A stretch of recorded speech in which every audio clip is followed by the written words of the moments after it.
About 20 years ago, I was an undergrad and I had to complete an internship, ministry internship. And I served in many different ways, different ministries at a larger non-denominational church. And one of the things that I did as part of this internship was I led an outreach event where we went out to a low-income community near the church, and we had an old mail truck that had been decommissioned for good reason, and we repurposed it into the church ice cream truck. And this truck it had no power steering, it had no anti-lock brakes, you had to turn the wheel like 20 times to make a mild turn, and I had to throw out an anchor when I wanted to stop. You know, it was a little bit of an adventure to drive. But I led this outreach event where I took a team out and we brought ice cream to this community, and I sent out groups to go door to door and offer ice cream, offer to pray, and just to tell them that God loves them, and that was pretty much it. We weren't going there to preach or to try to convince anybody, but just to serve and to have an impact. And then I took a group with me in an ice cream truck, and we drove around and did the same thing throughout the community in the truck. And then everyone came back, and we kind of debriefed and talked about about how things went, about what transpired, and I had promised everyone beforehand that I would save at one ice cream for each volunteer, and this was, incentive that you gotta come back, and so I did. I protected one ice cream for each volunteer, and we had a couple young families there, so the kids were really excited about this. And so I remember everyone comes back, and we meet in the parking lot, and we're debriefing. I hand out the last ice creams, and as people are sharing, two kids come up to the truck, come up to us and ask us for ice cream. And I quickly responded, I'm sorry, we gave out all of our ice cream, but Lord willing, we'll come back again sometime soon. This is an event an outreach that I want to do often. Well, while I'm having this conversation, defending the volunteers' ice cream, there was a little girl who was about 5 who interrupted me and said, "You can have my ice cream," and gave it away. And soon after, when she does that, her older sister said, "You can have my ice cream." And it just struck me that here I was the one who was supposed to be the selfless one. I was the leader. I was the adult, and here this 5-year-old is supposed to be the selfish one. And she selflessly gave up what I thought she would fight to defend and gave her ice cream, and her older sister followed her lead and gave hers up as well. And it struck me so powerfully that here this little girl has this selfless heart of a servant that I was supposed to have. And there's no way that she could know how much of an impact that had on not only on those kids, but then also on the volunteers who saw it and on me. And there's something about a servant that strikes us, that captivates us, that moves us and inspires us. And we've all known someone in our life who was like that. Maybe it's a parent or a grandparent, maybe a member of the church or of your neighborhood, a friend, but someone who selflessly served, not just because they had to or were in a position where they were forced to, but they truly had a humble servant's heart, and it moves us. Likewise, if you've ever been blessed to follow someone who was a servant leader who led that way, maybe it was a boss or a ministry leader, again, maybe a member of the family, but someone who leads by serving those under their leadership, and the great impact that has, that we naturally want to follow this servant. And it strikes us. Well, it's incredible when we stop and recognize who Jesus is, just how amazing of a servant he was and what role that played. And we see that when we talk about servanthood, we're not just talking about someone who, again, is in a role or a position of serving, but someone who has a heart of a servant. I remember when Rana and I, 15 years ago, we went to get our marriage license, and we went into the BMV title division, and we were excited. We go in, and the clerk waves us into her office while she's on the phone.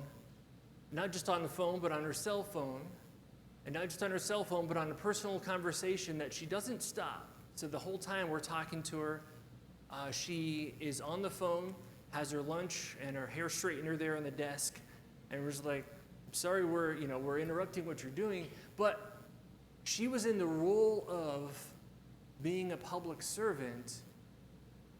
But at least then and there, and I'm not saying that was indicative of how she always was, but didn't have or display a servant's heart that showed that she really cared about serving us and why we were there. And I'm sure that you have likewise gone to a restaurant where there's someone has a position of servanthood. They're a waiter or waitress or a flight attendant, and so they have this position of servanthood, but they don't have a servant's heart. And that's really what is so striking when we look to Jesus, is that he, for one, he certainly doesn't have to serve, but he has this heart, this servant's heart of humility, of selflessness, of going out of his way to serve. That is so striking, especially when we recognize and realize who Jesus is. And that adds to the great power of what we see him doing as he is serving in many different ways. You may remember the scenario where some of Jesus' disciples are arguing over who's greater and which one of them is greater, and Jesus just says, you guys you're focused on the wrong things. Your whole definition of greatness is upside down. And he tells them that the way that they have seen leadership by the kings and the Gentiles, by the rulers around them, where they lord their position over those under them, that's not how they are to define greatness. That is not how they are to lead. And so Jesus responds to that argument, saying in Luke 22, verse 27, "For who is greater, the one who is at the table or the one who serves? Is it not the one who is at the table? But I am among you as the one who serves." And so Jesus points out that, I recognize this is how greatness is defined in culture. This is what seems to make sense, that the one who is sitting comfortably at the table being served is the one that is greater. But then Jesus takes that and he turns it upside down and redefines greatness and says, no, greatness is based on servanthood, not on being served by others. And so Jesus, he elevates the servant above the one who is being served. Likewise, in Matthew 20, verse 28, Jesus says, "Just as the Son of Man did not come to be served, but to serve, and to give his life as a ransom for many." And so Jesus completely redefines it. And notice that he doesn't say, I came and while I'm here, I'm going to serve a little bit. But he came in order to serve. He came with that intention. He came with that purpose. He came not to be served, which is what you would expect. You would expect the promised Messiah, the Davidic king, the creator, the eternal Logos to come down and say, "Come serve me," and carry me around on poles throughout the city. But he comes not to be served, but to serve. This is not what rabbis do. This is not what teachers would do. This is not what kings do. But Jesus is not like any other king. Jesus is not only great, but he redefines and exemplifies true greatness. We see this in practice when Jesus is celebrating the Passover with his disciples, where they are celebrating this sacred Jewish remembrance of God's faithfulness and power to redeem and rescue his people in bondage in Egypt. And so they're celebrating this meal together. And in the middle of the meal, Jesus gets up. He walks over. He changes into servant's clothing, wrapping a towel around his waist. And he kneels down and washes his disciples' dirty feet. And then we come to John 13, 12 and 13, where it says, "When he had finished washing their feet, he put on his clothes, returned to his place, and said, 'Do you understand what I have done for you? You call me teacher and Lord, and rightly so, for this is what I am. Now that I, your Lord and teacher, have washed your feet, you also should wash one another's feet. And I have set you an example that you should do as I have done for you.'" So Jesus lowers and humbles himself to serve in a very humble way, to wash their dirty feet in the midst of this sacred meal, and then goes back and says, "As I have done for you, go and do as well." Over the last 12 weeks, we've been going through the sermon series on growing as disciples and as disciple makers of Jesus. And this morning, we're concluding that series. And I didn't feel like we could complete this series without taking a week to look at the role that servanthood played in Jesus' discipleship. That Jesus came to serve, and he served and led and taught his disciples, and then sent them out to go do likewise. And that servanthood played a vital role in how he developed not only disciples, but disciples who would then develop disciples, who would develop disciples, and so forth. Listen to how the Apostle Paul describes Jesus, how Jesus has lowered himself and served us. In Philippians 2, starting in verse 5, Paul says, "Your attitude should be the same as that of Christ Jesus, who being in the very nature God, did not consider equality with God something to be grasped, but made himself nothing, taking on the very nature of a servant, being made in human likeness, and being found in appearance as a man, He humbled himself and became obedient to death. And death, even death on a cross. And so Jesus, again, the creator and sustainer of all things, the eternal Logos, that Jesus humbled himself by stepping into his own creation, taking on flesh, taking on blood.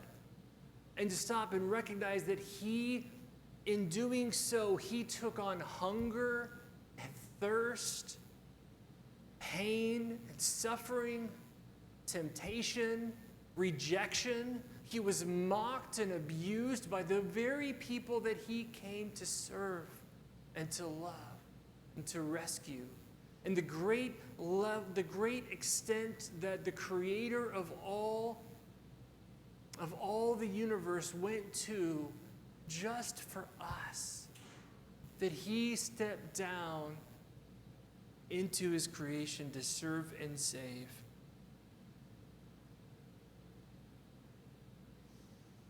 And that Jesus not only serves the 12 in washing their feet and in living life and doing life with them as he's discipling them, but he serves all humanity in coming down and paying the price that we could never pay.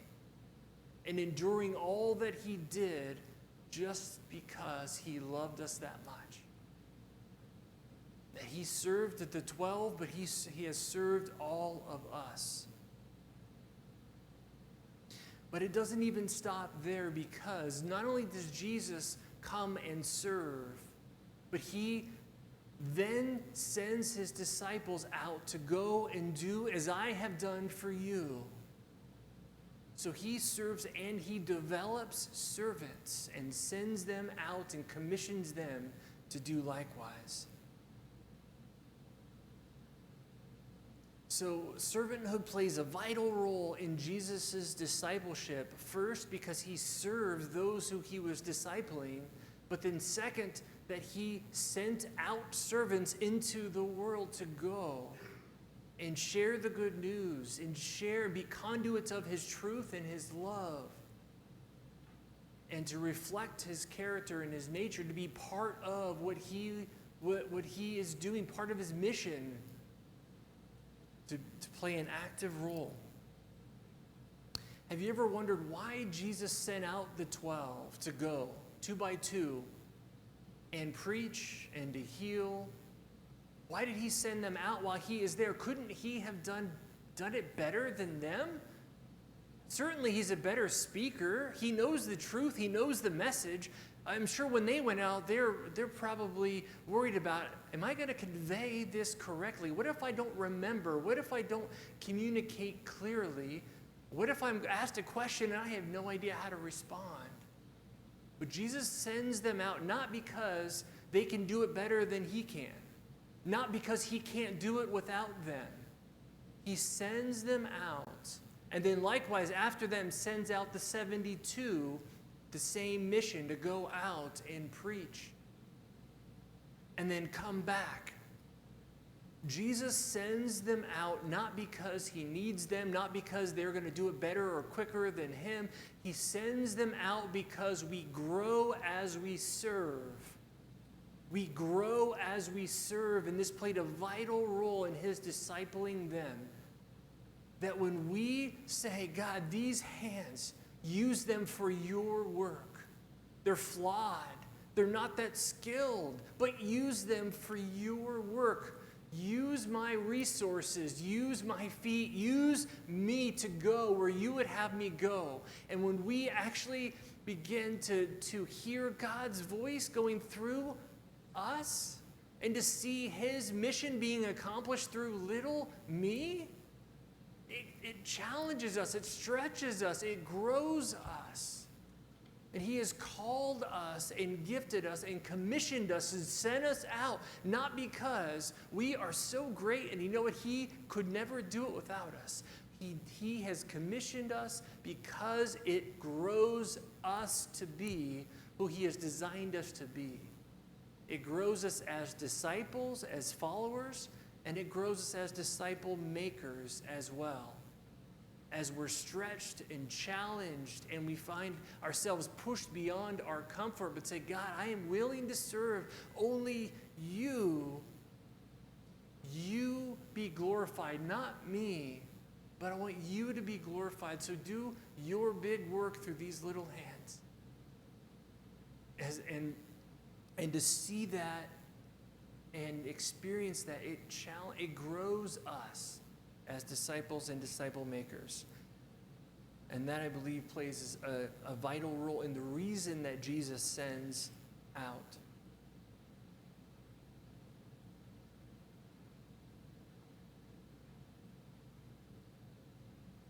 But this need to serve as Jesus served, to have his servant heart, to play an active role in what he's doing, this isn't just something for the 12.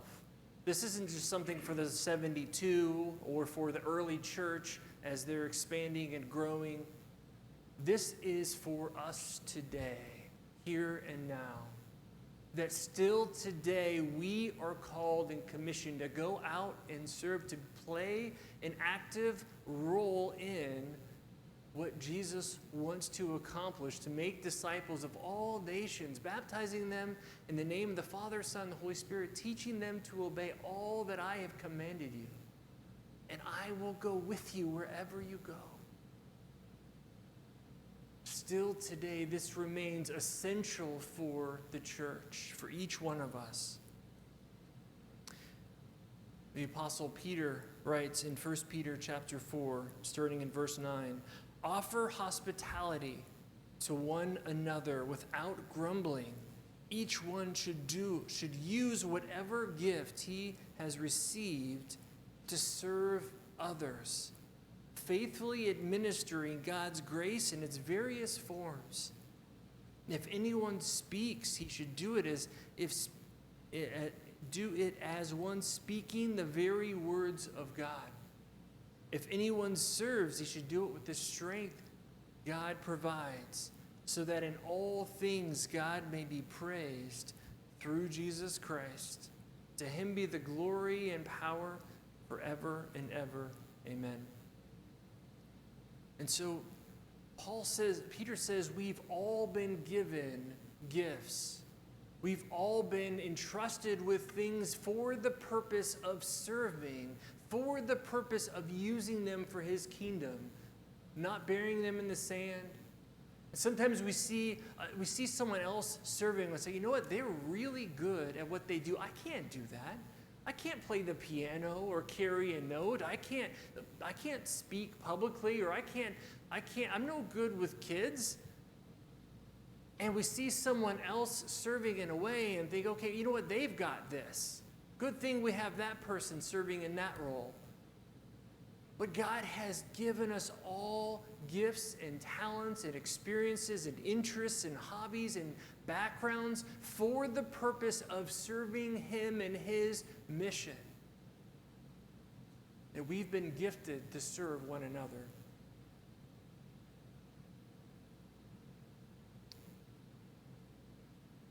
And when we do this, we grow. We grow in our relationship with Jesus. We grow as disciples, and we grow as disciple makers.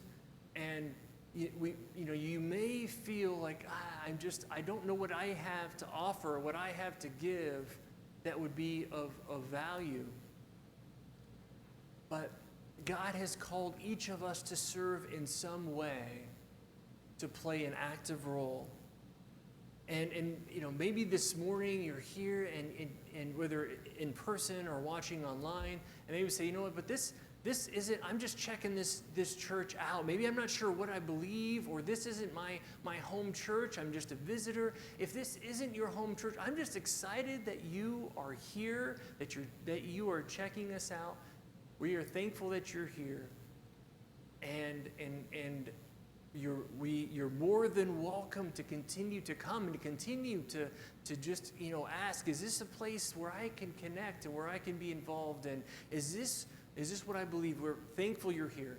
But if this is your home church, this is one of the ways you make it your home church, is by being a part of, an active part of the mission, and saying, I will no longer sit at the table to be served, but I want to get up and to be a part of serving others and serving with what God has given me for the purpose of serving others. And that when we see and recognize just how amazing Jesus is, and that he lowered himself to serve us, how could I not in turn respond by saying that he tells us to serve as he has served, that we are blessed to be able to be a part of what he is doing and wants to do. I'm not going to go through a list of all the different ways that we need people to serve in. I'm not going to do that this morning, but what I do want to do is ask, are you willing to serve?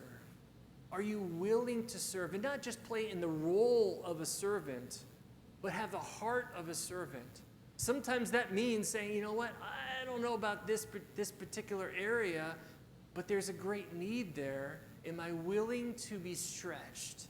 Am I willing to serve, not to get the glory of saying, hey, look at me. Did you see who just vacuumed over there?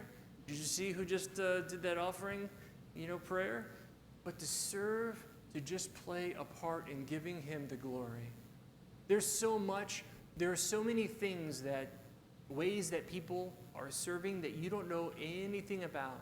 Ways that I don't know about. I love when I call someone or visit someone and they tell me that they've been getting cards, phone calls, meals have been brought over to them.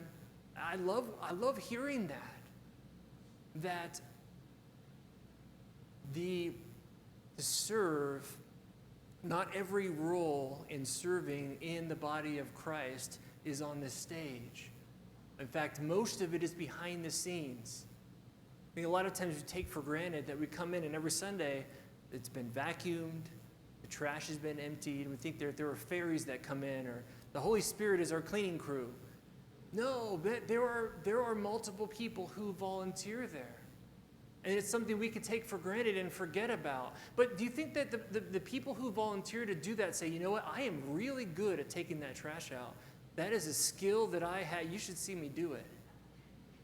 It's a servant's heart that says, I am willing to clean toilets for God's house. Not because I'm so good at it, but because there's a need and I'm willing to serve. No one checked on a connection card, I would like to clean the church.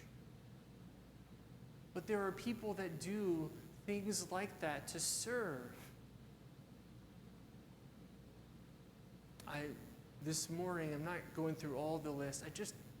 Are you willing to serve in some way, to play an active role? There's a card in your bulletins. I want to ask for you to prayerfully consider if you're willing to serve. And I would love if you just say, you know what, I don't even have an area. I'm just willing to serve.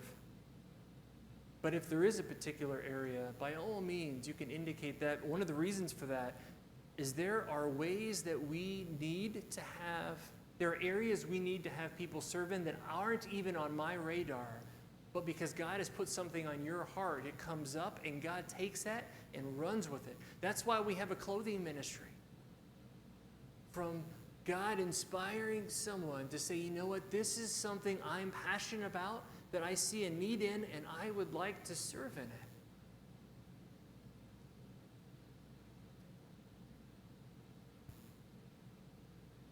Would you bow with me as I pray?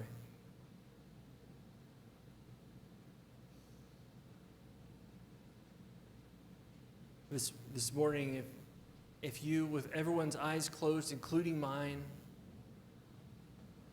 if you feel God tugging on your heart, or you just want to say, God, I am willing to, and I want to be used by you to play an active role in what you're doing.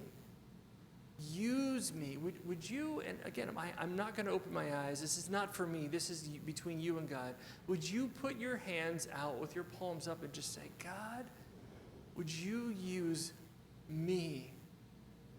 Use my hands for your big work, not because of me, not because I am so great or talented, but because you are so good that you have given me the opportunity to be involved in your work. Would you use me? Lord, I want to lift us up and ask that you would bless all that we put our hands to for you.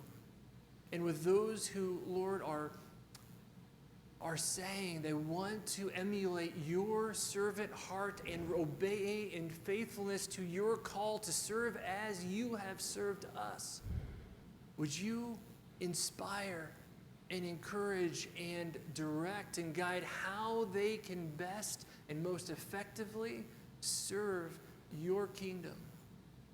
God, would you have your way in this church? Whatever that means, whatever that looks like, it is yours. This place, this people, this church is yours. Have your way. We want to be a part of what you want to do in this community. Would you break our hearts for the needs that desperately need followers of you who will follow your commission and your example to go serve. And Lord, we thank you for that opportunity. It's in your name that we pray. Amen.